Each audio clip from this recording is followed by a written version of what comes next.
프란시스 쉐이퍼가 쓴 책 제목 중에 그러면 우리는 어떻게 살 것인가 라는 책 제목이 있습니다. 한번 따라해 봅시다. 그러면 우리는 어떻게 살 것인가. 예, 크리스찬으로서 우리는 어떻게 살아야 할까 하는 생각을 좀 해봅니다. 마땅히 생각을 해야 할 것이고요. 또 고민을 많이 해야 됩니다. 내가 크리스찬의 한 사람으로서 어떻게 살아야 하나 하는 생각을 가져봅니다. 크리스찬 삶에 대한 크리스찬들의 오해가 참 많습니다. 오해를 잘 정리를 하시고 그리고 바른 크리스찬의 삶을 추구할 필요가 있습니다.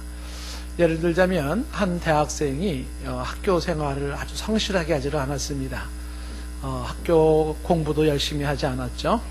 그래서 성적을 받았더니 성적표가 C, D, F를 도배를 한 겁니다. 낙제 점수입니다. 그 낙제 점수의 성적표를 손에 들고 이 학생이 이렇게 말을 합니다.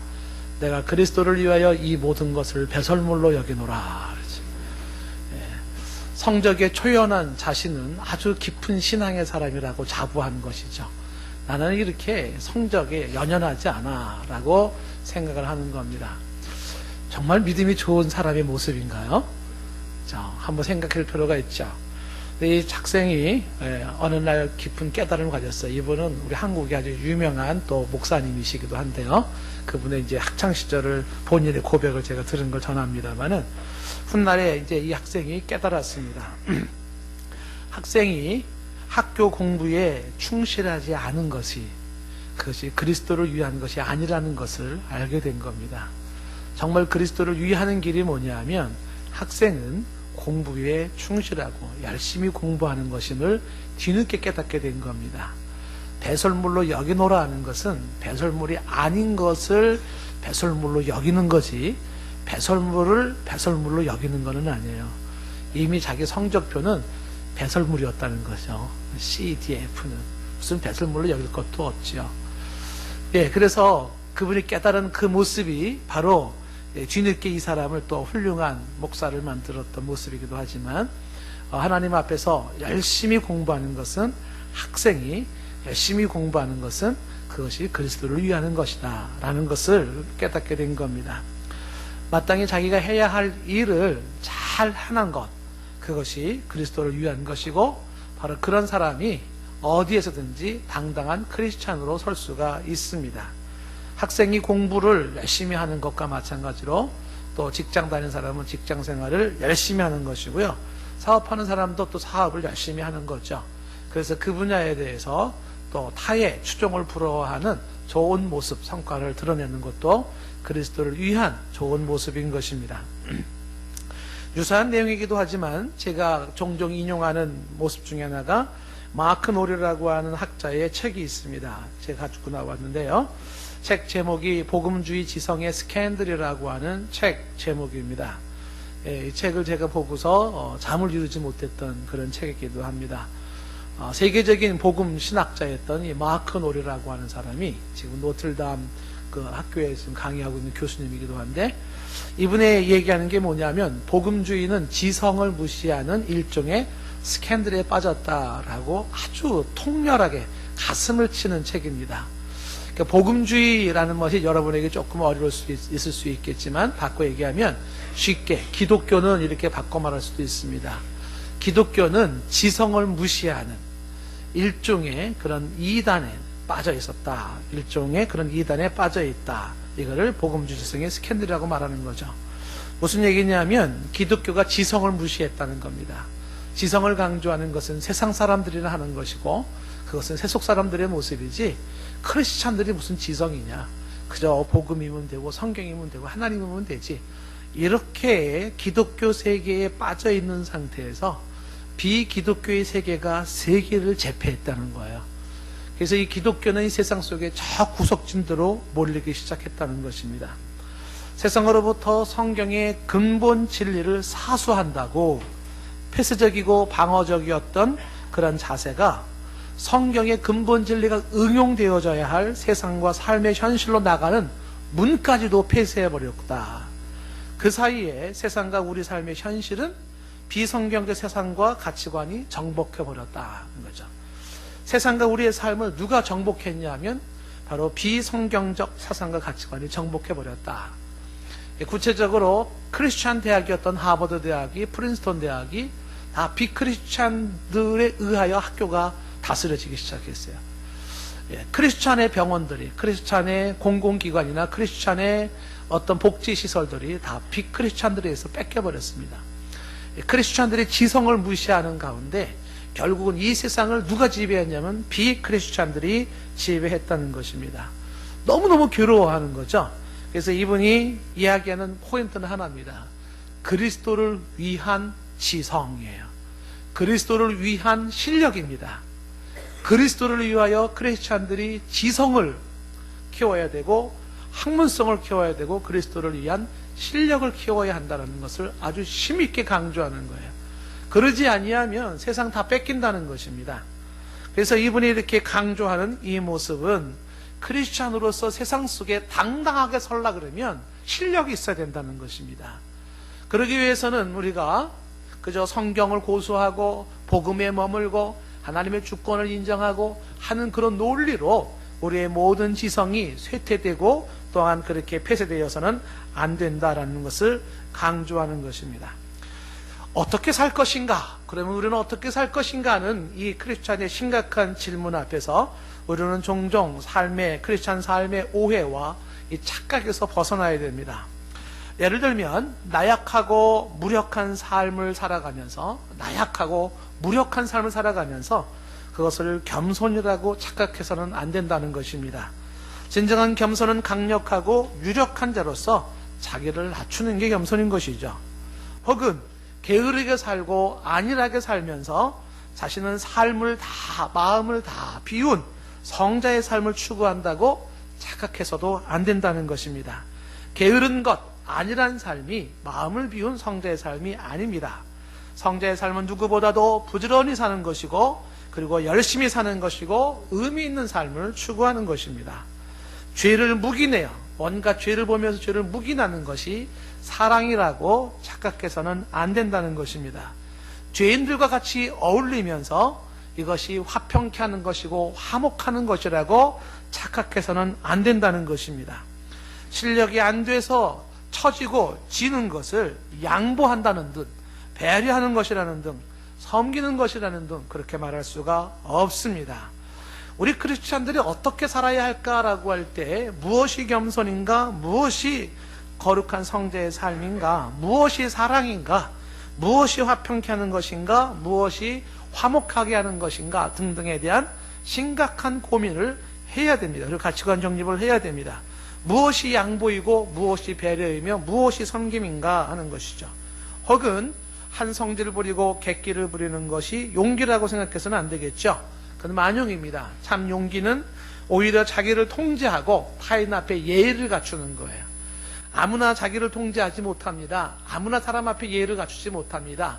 큰 사람만 가능해요. 용사만 가능한 겁니다.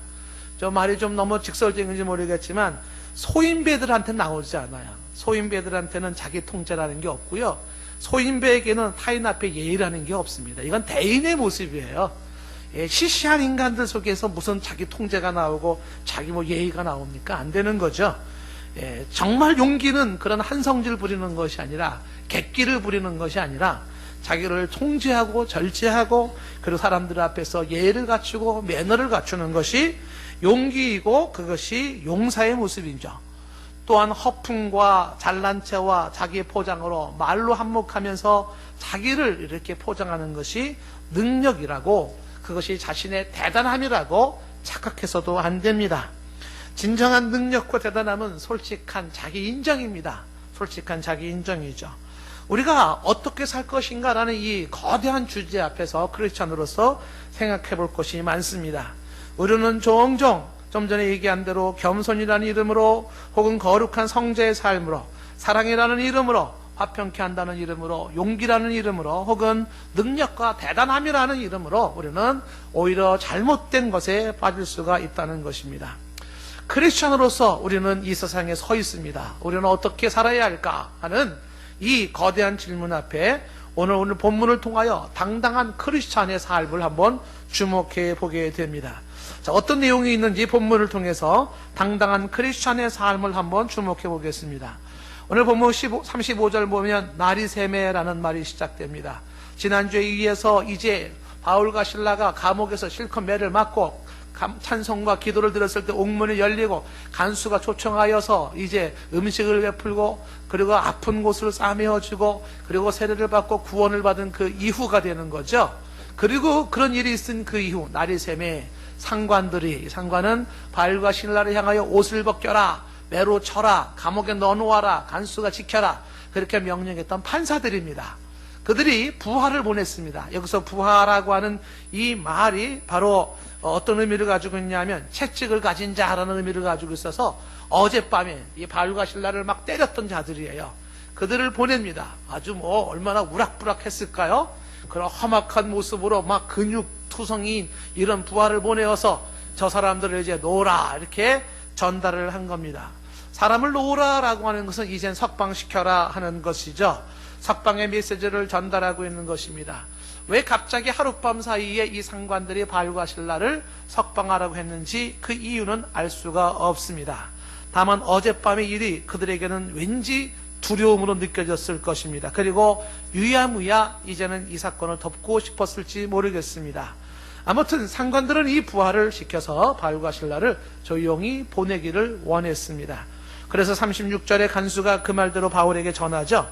상관들이 사람을 보냈다고 너희를 놓으라고 하는데 이제는 나가서 평안히 가십시오라고 합니다. 평안히 가라는 건 조용히 가셔도 되겠습니다 라는 이야기를 전하는 것입니다. 자, 이때 바울의 반응입니다.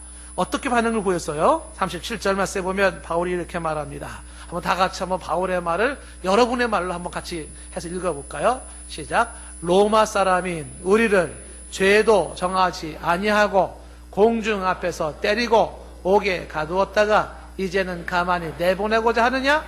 아니라 그들이 진이 와서 우리를 데리고 나가야 하리라.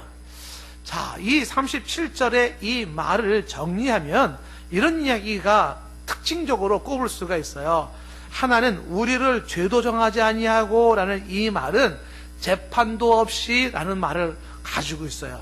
바울의 지금 이 한마디 한마디 굉장히 의미심장한 얘기인데 죄도 정하지 않았다는 것은 재판도 하지 않았다라고 하는 것을 강조하는 거죠. 그 다음에 또 로마 사람인 우리를이라고 하는 것은 심지어 우리는 로마 사람, 로마 시민권자다라는 것을 강조하고 있습니다. 로마 시민권자. 자, 이게 왜 이렇게 또 중요한 얘기일까요? 그 다음에 또 하나 이야기 속에서 바울이 강조하는 것은 공중 앞에서 때리고 옥에 가두었다라는 것입니다. 이것이 무엇이냐면 공공연하게 고문을 행했고 투옥시켰다는 것입니다. 여러분들은 성경을 보면서 이게 뭐 대단한 얘기인가 싶지만 이것이 당시의 시대적 배경을 알면 아주 어마어마한 바울의 얘기인 것을 알 수가 있습니다. 참고로 당시에 로마의 법에 의하면 로마 사람이 갖는 특권이 있습니다. 우리가 일제시대 때 일본이 조선을 통치했을 때는요, 일본 사람들이 가지고 있는 특권이 있어요. 일본 사람들은 명령하고 군림하고, 그리고 이제 식민지 생활하는 사람들은 그 밑에서 그냥 뭐 정신대 끌고 가면 끌려가야 되고, 뭐 이렇게 속국에 사는 서러움이 있거든요. 그런 마찬가지로 로마가 전 제국을 다스리고 있던 그때 당시에 로마 사람들만이 누리는 특권이 있고, 로마 사람이 아닌 식민지 사람들은 인간 취급도 못 받았던 그런 상황이었습니다. 그때 이 로마 사람들을 위한 그 로마 정부가 발효했던 법이 있습니다. 아우구스토 칙령이라고 해서 아우구스토 황제에 의해서 칙령이 발효되어졌고 발레리안 포르시안법이라고 일컬어지는 로마 시민을 향한 특권법이 있습니다. 그 법에는 어떤 내용들이 있냐면 여러 내용이 있는데 그 중에 하나가 뭐냐면 로마 사람들은 로마의 법에 의해서 보호받게 되어 있습니다.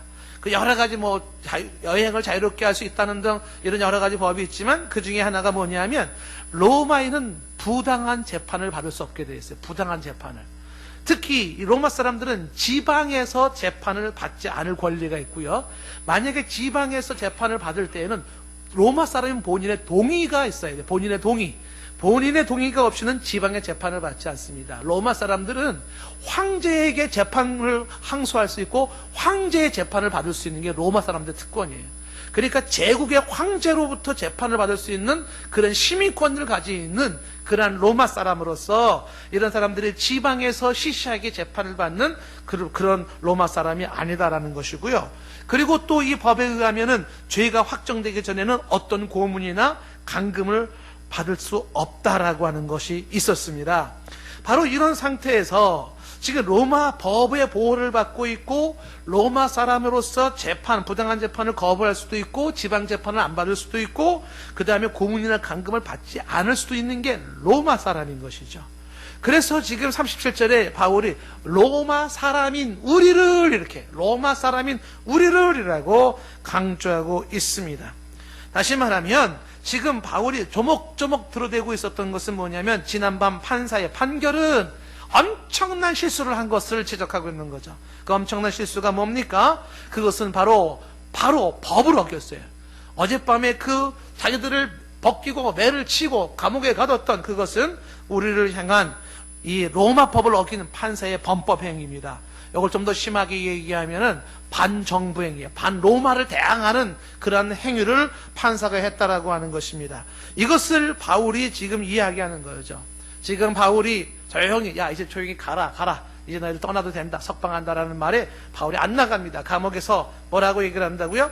지금 다시 37절 말씀 보면 로마 사람이 우리를 죄도 정하지 아니하고 공중 앞에서 때리고 옥에 가두었다가 이제는 가만히 내보내고자 하느냐? 저기 보내려고 하느냐? 그리고서 이 바울이 아니라 라는 이야기를 하죠. 아니라 한번 따라해 보세요. 아니라. 이 아니라라는 말이 영어 단어가 하나죠. no, 아니다라는 것이죠. no, 아니라. 이 얘기는 무슨 얘기냐면 웃기지 마라 이런 의미를 가지고 있는 거죠. 아니다. 그러면서 이야기하기를 그들이 친히 와서라는 것은 그들이 상관들이에요. 말을 명령을 해가지고서 이렇게 벌을 주고 있는 그 판사들, 재판관들, 그 공권력 가진 자들 그들이 친히 이제 앞으로 오라는 거죠. 와서 우리를 데리고 나가라. 이 데리고 나간다는 게 에스코트하라는 거죠. 우리를 에스코트해라. 바울이 이렇게 얘기를 하고 있는 것입니다. 로마 사람은 우리한테 이렇게 대우하고 뭐 조용히 나가라고? 웃기지 마라. 아니라 그들이 친히 우리한테 와라. 와가지고 어떻게 해요? 우리를 데리고 나가라는 거죠. 에스코트하라는 거죠. 앞에 경찰차, 자동차, 이 반짝반짝 빛나는 오토바이 탁 세우고 리무진 딱 세워놓고 판사들 딱 앞에 나와가지고서 안녕하십시오. 이렇게 하라고 지금 요구를 하고 있는 것입니다. 바울과 실라가 당당하게 자신의 권리를 주장하고 있는 모습인 것입니다. 자, 38절 말씀에 부하들이 이 말을 상관들에게 보고하죠. 그들이 로마 사람이라고 합니다. 그랬더니 이 말을 듣고 있던 그 상관들이 어떻게 해요? 두려워지기 시작했습니다. 큰일 났습니다. 상관들의 두려움은 하나님의 분노가 두려운 게 아니에요. 로마 황제의 분노가 두려운 것이죠. 로마 황제가 분노하는 게 두려운 것이죠. 세상 사람들의 모습이 그렇지 않습니까? 하나님의 심판이 두렵지 않죠. 세상 사람들은 세상 법의 심판이 두려울 뿐이죠. 그래서 이제 이 바울이 로마 법으로 지금 나가겠다는 것입니다. 이 얘기는 이제 상관들은 로마인에 대한 불법 처벌에 대한 중형이 예고되는 상황인 것이죠. 이 상관들에게 뭐가 주어지냐면 이제 이렇게 로마인들을 불법으로 처리한 이 로마 제국에 대한 대항하는 이러한 항거했던 그 모습으로 이 상관들은 중형을 받게 됩니다. 그 중형은 공직이 박탈당하는 데서 심한 경우는 사형까지 당하게 되어 있어요. 그래서 이 사람들이 이제 자신의 판사가 보고 다 이제 딱 놔야 됩니다. 물러나야 됩니다. 해고당하는 거죠. 그리고 사형당하는 위기에 몰려 있어요. 그러니까 이 상관들이 이 말을 듣고 로마 사람이라는 말을 듣고 두려워하기 시작하는 겁니다. 이 내용이 사도행전 22장에도 또 한번 비슷한 제목이 나오지만 거기 22장에 보면 천부장이 22장 24절에 보시면은 천부장이 바울을 영내로 들어가서 채찍질해라 라는 이야기가 나옵니다. 채찍질해라, 그리고 신문해라 이런 얘기가 나오죠. 그때 25절 이어지는 말씀에 보면은 가죽줄로 바울을 묶었어요. 그때 바울이 옆에 있는 백부장에게 이렇게 귀뜸을 해줍니다. 너희가 로마 사람인, 그죠? 너희가 로마 사람인 로마 시민된 자를 죄도 정하지 아니하고 채찍질할 수 있느냐? 로마 시민된, 로마 시민을 강조하죠. 그랬더니 이어지는 26절에 백부장이 듣고 천부장에게 전합니다. 어떡하죠? 큰일 났습니다. 저 바울이 로마 시민이라 합니다. 이렇게 얘기를 하는 것이죠. 그러니까 27절에 천부장이 바울에게 친히 내려옵니다. 그리고 뭐라고 말하냐면, 네가 로마 사람이냐? 네가 로마 시민이냐? 이렇게 말하면 되죠. 내게 말해라. 바울이 말을 하죠. 그렇다. 내가 로마 사람이다. 28절에 천부장이 다시 질문을 던집니다. 나는 돈을 많이 들여서 이 시민권을 샀는데 너는 어떻게 된 거냐? 그러니까 바울이 말하죠. 나는 태어나면서부터다. 지금 천부장이 잽이 안 되는 거예요. 지금 바울한테. 너는 지금 돈 주고 나중에 사는 거지만 난 태어날 때부터 시민권을 가지고 태어났다. 바울의 집안이 대단한 집안인 것이죠. 이렇게 얘기를 하니까 얼마나 놀랬는지. 이어지는 29절 말씀에 신문하려던 사람들은 다 도망가기 시작했어요. 다 도망가고 천부장도 그가 로마 사람인 줄 알고 그 결박한 것 때문에 두려워하기 시작했어요. 두려워하는 게. 이 사람들이 두려워하는 게 이거예요. 얘 로마 사람이다. 아이고 큰일 났네. 이거 잘못 건드렸네. 이 두려움에 처하는 거예요. 그리고 30절에 풀어주고서 공회를 다시 모이는 장면을 가지게 되는 것이죠. 자, 다시 오늘 본문 말씀으로 돌아오면은 38절 말씀에 이 상관들이 두려워하기 시작했다는 겁니다. 상관이 공포에 떨기 시작하는 겁니다. 이 상관들은 자신들이 실수했다는 생각을 하게 되는 것입니다. 22절과 23절 말씀에서 무리가 일제히 고발할 때 상관들은 어떻게 했어요? 옷을 찢어 벗겨라, 매로 쳐라. 23절에 많이 친 후에 옥에 가두고 간수에게 지금 어떻게 해요? 집어넣고 든든히 지키게 하라라고 이야기를 하고 있지 않습니까? 16장 22절과 23절 말씀에서 그런 일이 있었음을 보게 되는 것이죠. 자, 재판관이 제대로 알아보지도 않고 정식 재판도 하지 아니하고 성급하게 옷을 벗기고 매를 치라고 했습니다. 이 장면에서 우리는 이 재판관, 이 상관들의 모습을 볼 수가 있습니다. 이 상관들은 자신들이 권력을 가지고 있다고 해서 우월의식에 빠져 있었던 것이죠. 우쭐대는 사람들이, 교만한 사람들입니다. 그리고 저 식민지인들, 유대인들은 함부로 대해도 된다고 하는 경시 풍조가 있었습니다. 우리 정도면은 이 정도 힘을 갖고 권력을 가진 사람이라면 이 정도 명령은 즉석에서 내릴 수 있다고 쉽게 생각한 사람들입니다. 볼 것도 없어요. 뭐야? 유대인? 아이고 별 볼 일 없네. 그냥 옷 벗기고 시켜 매를 쳐. 오늘 감옥에 집어넣어. 얼마든지 그렇게 할 수 있다고 생각했던 것이 그들 상관들의 모습이었던 것입니다. 사람을 이 정도로 함부로 대해도 될 만큼 우리는 그 정도 힘이 있다고 생각을 했었는데 이제 다음날 되온 이 자리에서 이 상관들은 아차 큰일 났다. 아 이거 어떡하지? 심각한 실수를 한 것을 발견하게 된 것입니다. 그래서 그들은 두려웠던 것이죠. 그래서 결국 이 상관들이 어떻게 하냐면 39절에 보면은 상관들이 직접 옵니다. 예, 사람 시키는 게 아니라 직접 와서 권합니다. 이 권한다는 말이 진정시킨다는 것이죠. 바울과 신라가 얼마나 분노했을까, 얼마나 화냈을까 진정시키는 겁니다. 아유 저기 화내지 마시고요. 아유 저기 잠잠하시고요. 너무 노여워하지 마시고요. 막 어떻게 하든지 진정시키는 것이죠. 그리고서 데리고 나가는 게 뭐라 그랬어요? 아까 설명했잖아요. 에스코트하여 그러는 거예요. 에스코트하여. 그 에스코트 하면서 데리고 나가서 이 성에서 떠나기를 간청하는 거죠. 청했다라고 하는 말도 강복한 간청을 반복해서 부탁한다는 말이에요. 간청을 하는 것입니다. 아마 이 상관들이 바울 앞에 와가지고 굽신굽신대고 손을 비비면서 아유 저기 제발 화내지 마시고요. 아유 이제는 좀 떠나주시기를 바라고. 아유 지금 제가 이게 저 경찰차 다 해놓고 차 준비했으니까 가시고 이렇게 하는 모습을 보는 것입니다.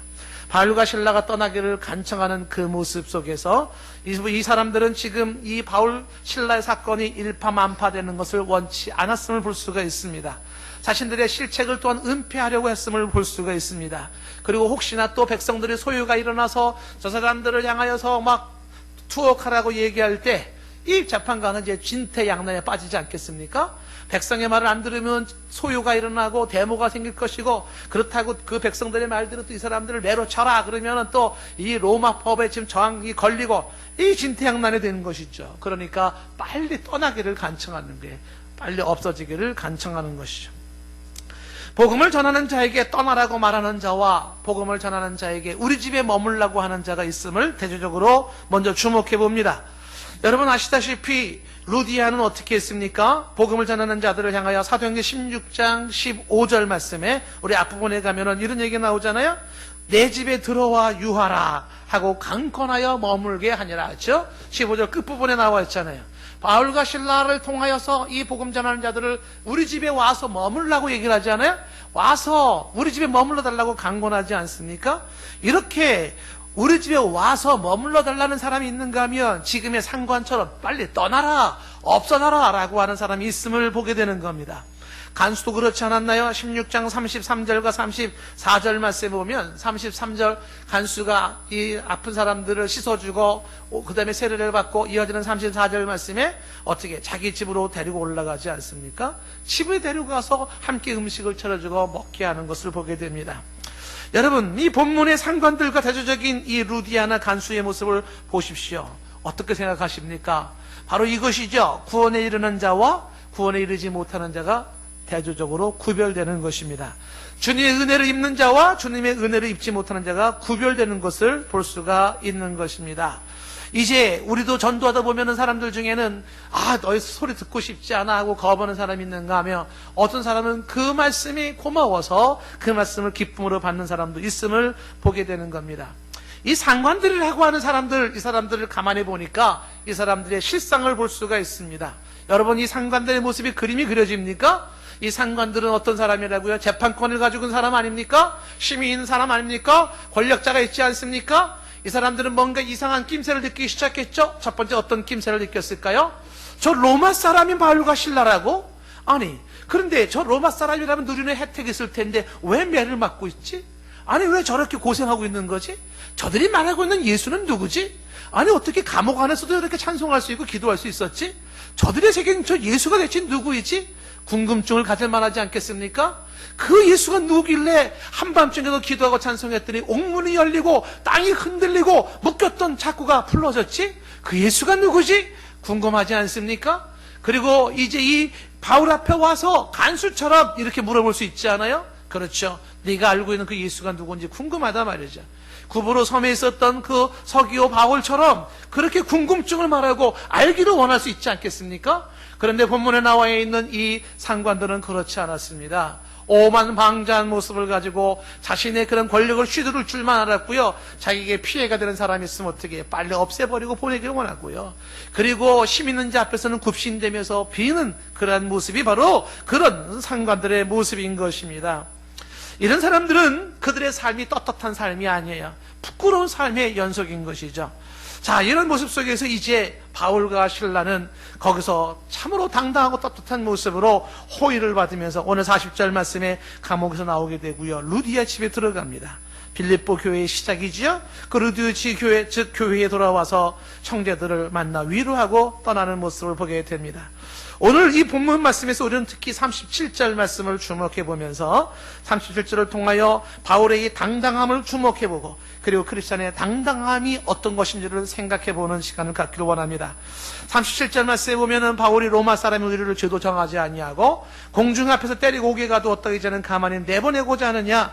아니라라고 이야기하는 그의 모습, 친히 와서 우리를 데리고 나가야 한다는 그 말씀, 이 모습 속에서 우리는 바울의 그 당당함을 보게 되는 거죠. 그 바울의 당당함이라는 것은 크리스찬의 당당함을 말하고 있는 것인데, 크리스찬이 바울이 당당할 때 어떤 효과가 있는지를 생각해 봅시다. 첫 번째, 이런 효과가 있어요. 공권력의 남용이 제지당하는 것을 볼 수가 있습니다. 바울의 당당함이, 크리스찬의 당당한 삶이 공권력의 남용을 제지시킨다는 것입니다. 무슨 얘기입니까? 이 바울의 당당한 모습 속에서 판사들의 범법 행위가 상기되는 거죠. 바울의 이 모습 속에서 판사들은 생각하는 거죠.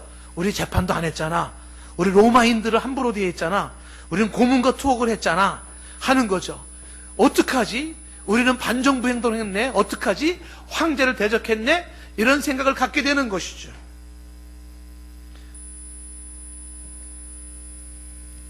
바울의 이 모습 속에서 판사는 자신의 오만방자한 공권력 남용이 어떤 실수를 자아내게 했는지를 생각하게 되는 것입니다. 바울의 이 모습 속에서 이제 이 상관들은 한번 충격을 받기 시작하는 것이죠. 이것이 무엇입니까? 바로 바울처럼 크리스찬이 당당한 모습으로 우리가 이 세상에 딱 서줄 때, 그때 우리가 할 수 있는 그 효과가 세상 속에 있다고 하는 것입니다. 여러분, 죄악 앞에서 침묵하고 있지 않습니까? 지금 바울처럼 아니라! 라고 말하지 못하고 가만히 계시진 않습니까? 혹은 불의 속에 같이 동참하고 있지는 않습니까? 그것은 무한의 죄를 동의하는 것이고 무한의 죄를 격려하는 것이죠. 이것은 크리스찬의 당당함이 아니에요. 크리스찬의 당당함은 아닌 것을 아니라고 말할 수 있어야 돼요. No, 아니다 라고 말할 수 있어야 한다는 겁니다. 무력하게, 무례하게, 폭력적으로 노를 말하려는 것이 아니죠. 예의를 갖추고 비폭력적으로 아니라고 말할 수 있는 것이 당당한 크리스찬의 모습인 것을 봅니다.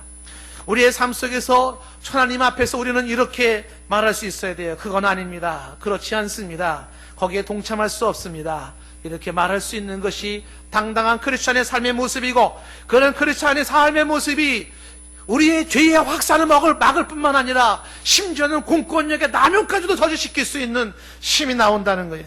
그냥 가만히 물에 물 탄 듯 술에 술 탄 듯 그러고 나갈 수 있는 것이 아니라고 하는 것이죠. 어떤 분이 교회 나온 지 2주 된 사람이 교회 나온 지 얼마 안 됐습니다. 근데 이분이 이제 교회 나오기로 마음먹고 예수님 믿기로 마음먹고 그리고서 이제 친구를 만났습니다. 예전 친구들, 안 믿는 친구들 만나니까 아니나 다를까 또 술판이 벌어졌지 않겠습니까? 사람들이 술을 주거니 받거니 술을 먹고 마시고 하기 시작해요.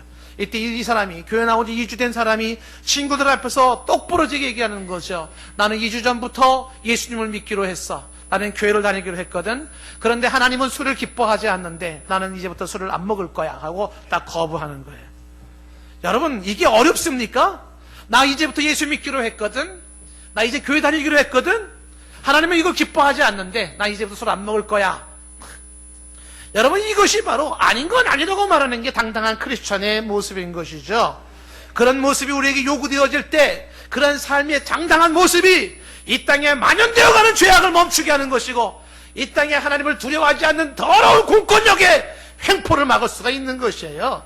크리스찬들이 가만히 있으면 안 된다는 것입니다. 아니라고 말해야 돼요.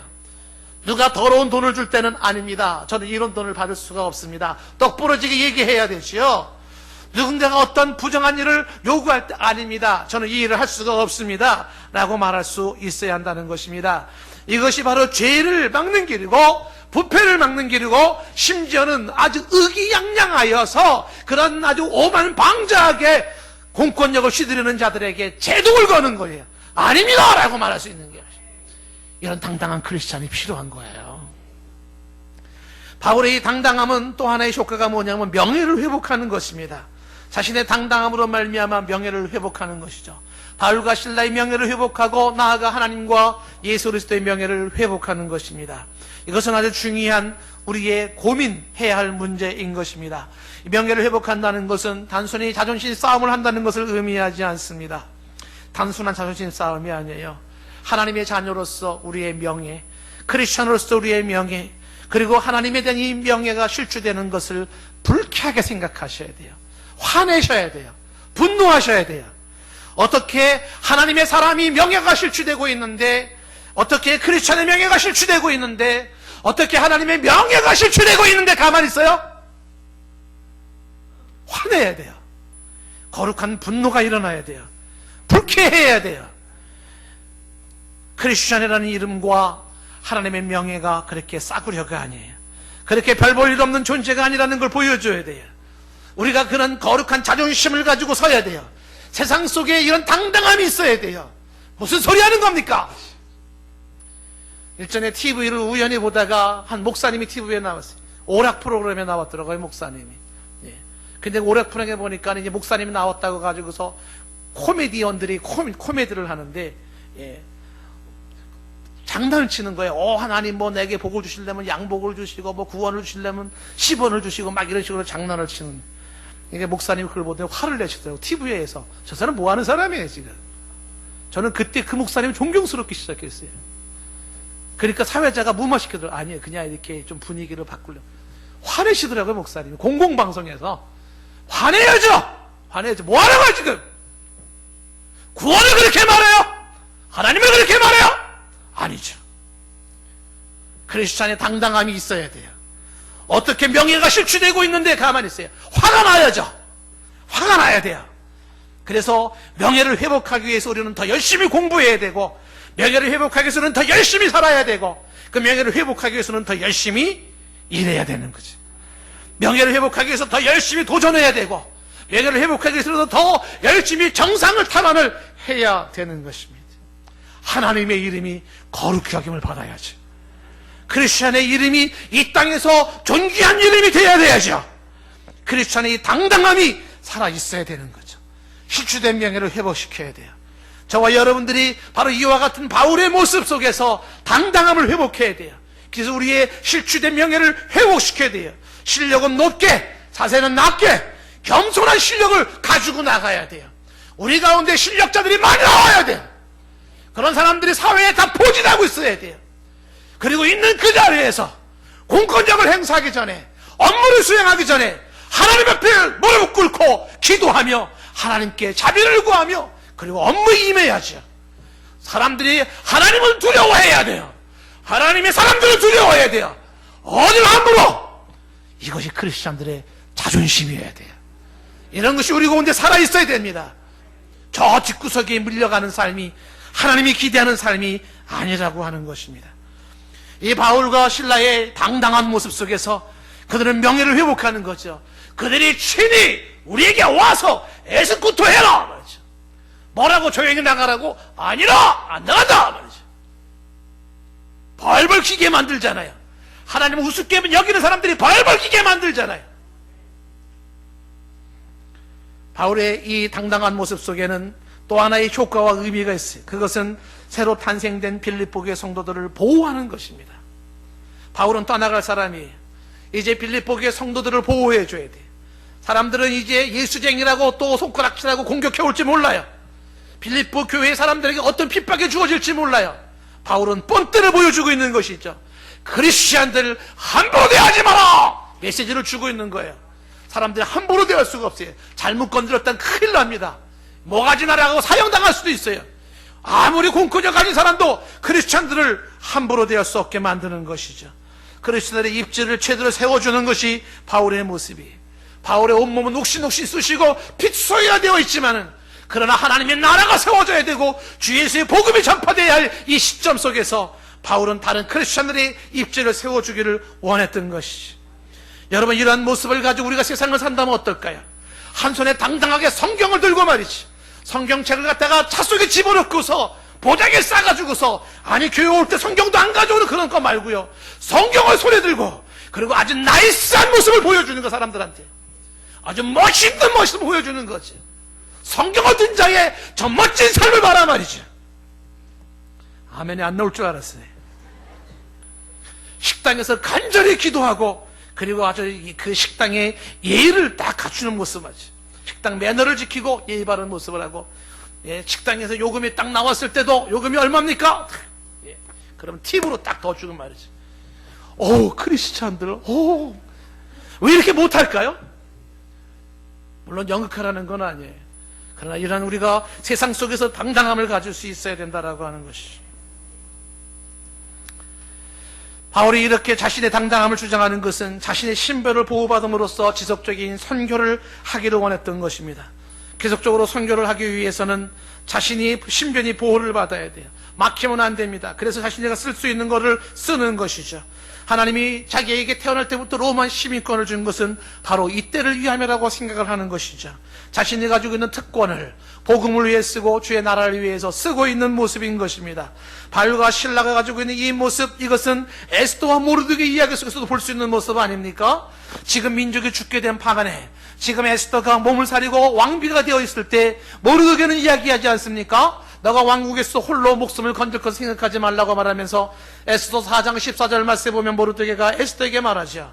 네가 만일 잠잠하여 말이 없으면, 뭐라고 말합니까? 잠잠하여 말이 없으면 유다인들은 다른 데로 말미암아 노임과 구원을 얻으려니와 너와 내 아비의 집은 멸망하리라. 침묵하지 말라는 거죠. 내가 왕후의 자리를 얻은 것이 이때를 위함이 아닌지 누가 알겠느냐? 라고 말합니다. 이때를 위함이 아닌지 누가 알겠느냐라는 거죠.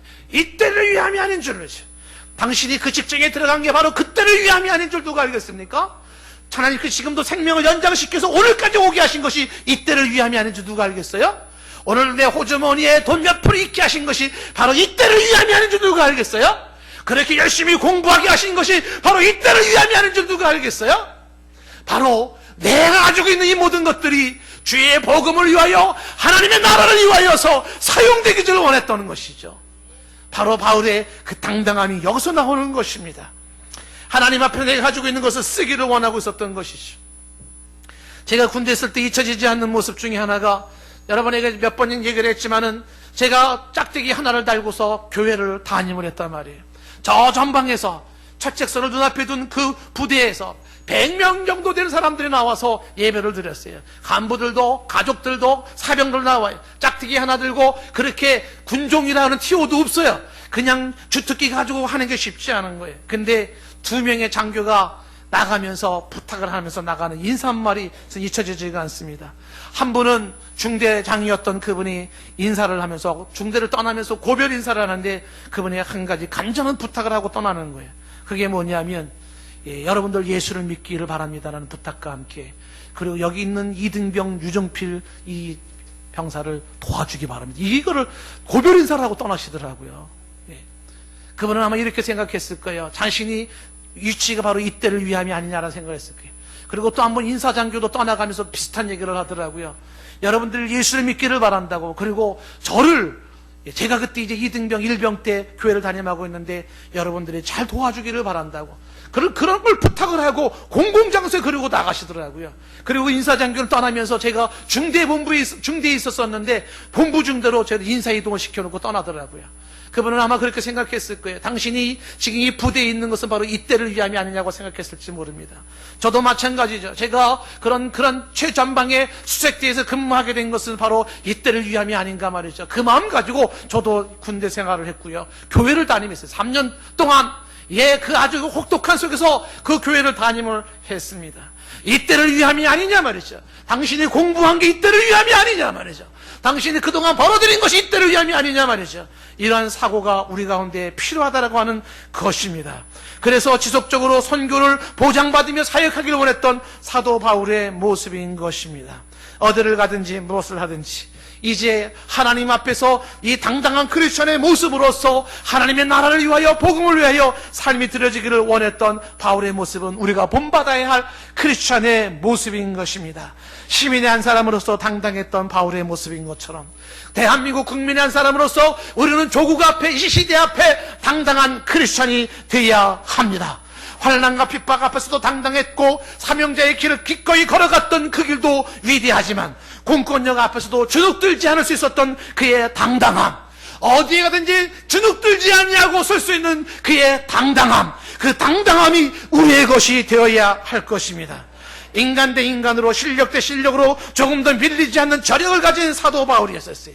인격적으로 밀리지 않아요. 영적으로 밀리지 않아요. 그의 삶엔 부끄러움이 없어요. 당당했습니다. 당당한 그리스도로 서기 위하여서 사람과 사람 앞에, 실력 대 실력 앞에 밀리지 않는 것이죠. 부끄러울 것이 없는 삶을 추구하는 것이죠. 귀신 들린 소녀를 이용하여 장사하던 더러운 저 악독주의과는 상황이 달라요. 악독주의는 돈을 위하여 사람을 이용했어요. 그러나 당당했던 크리스찬 사도 바울은 그렇지 않죠. 오히려 자신이 가지고 있는 것을 가지고 사람을 세우고 사람을 살리기를 원했죠. 차원이 다릅니다. 당당한 크리스천의 삶이 이런 모습 아니겠어요? 자신의 공권력에 의지해서 우쭐대며 까불어대는 그런 사람들의 모습과는 차원이 달라요. 내게 있는 권세와 권위를 앞세우지 않냐고 낮아져서 진리를 위하여서, 정리를 위하여서 헌신과 희생할 수 있었던 이 사도 바울의 이런 자세가 당당한 크리스천의 모습인 거죠. 누구 앞에서도 고개 숙일 필요가 없었던 거예요. 삶에 부끄러움이 없어요. 그들은 왕자 앞에서도 할 말을 할 수 있는 사람인 것이죠. 실력이 있었어요. 누구보다도 영역이 있습니다. 삶의 깨끗한 삶을 추구했고 인격이 있었어요. 누구보다도 도덕적이었고 누구보다도 윤리적이었어요. 법을 지킬 줄 알았습니다. 책임감이 있습니다. 당당할 수밖에 없는 것이죠. 오늘 우리가 당당한 크리스찬이라는 이 주제를 가지고 이야기하면서 왜 우리가 공부해야 됩니까? 왜 우리가 더 열심히 살아야 됩니까? 왜 우리가 저 목표를 향해 나아가야 합니까? 왜 우리가 더 도덕적으로 윤리적으로 살아야 합니까? 당당한 크리스찬으로 세상에 서야 돼요. 왜냐하면 크리스찬들이 희망이기 때문입니다. 어두운 세상에 크리스찬이 빛을 발해줘야 돼요. 썩어가는 세상에 이 부패를 막아줘야 되는 것이에요. 크리스찬이 해야 되는 것입니다. 시시한 크리스찬 되지 마십시오. 당당하게 서십시오. 교만하라는 얘기 아닙니다. 잘난 척하는 얘기 아닙니다. 그 누구 앞에서도 조금도 꿀릴 것이 없고 부끄러울 것이 없고 밀릴 것이 없는 그런 모습을 갖추자라는 것이죠. 하나님과 사람 앞에서 떳떳했기에 더욱 당당할 수 있었던 사도 바울처럼 세상에 서 있는 저와 여러분들, 하나님의 사람으로서 복음의 사역자로서 당당한 크리스천이 될 수 있기를 축복합니다.